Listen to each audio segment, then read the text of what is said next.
So I want to talk about different techniques. I've got my big tea here with my amazing mug that my partner made me, which I broke the handle of, but it's still a lovely mug.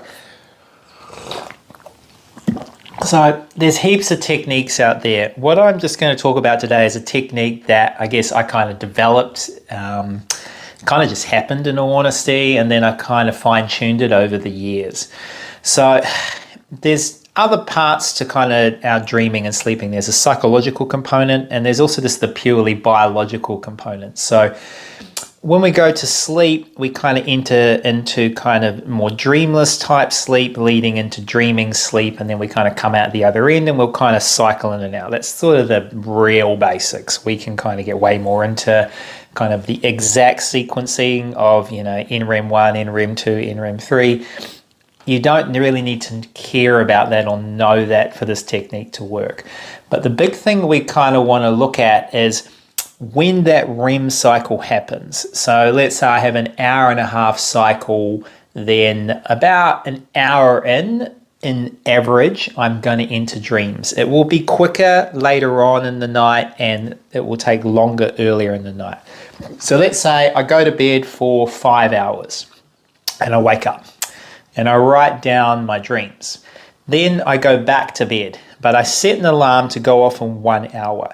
So I fall asleep and I may enter the beginning of a dream, and then my alarm kicks me out.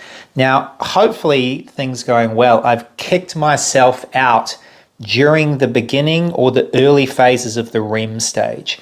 Now, what you want to do once you've kicked yourself out of it, probably on your back's good, so that there's a little bit more sort of sharpness to your attention, but you can lie on your side. But I have my head maybe propped on a pillow and I lie there and I relax and I just set my intention to be aware, go into the dream. And now, if I've timed this right, I'm going to notice a lot of hypnagogic imagery behind my eyes. There's going to be lights flashing, there's going to be colors. This is generally the sign that you've done it at the right time. Now, if you just relax, you will expect to kind of re-enter the dream as a wild, awake-induced lucid dream within about 5 minutes, maybe max of 10 minutes. If 10 minutes has passed and you still haven't entered the dream, you're a little bit tight. So if you're lying on your back, roll onto your side and just kind of let go and fall asleep.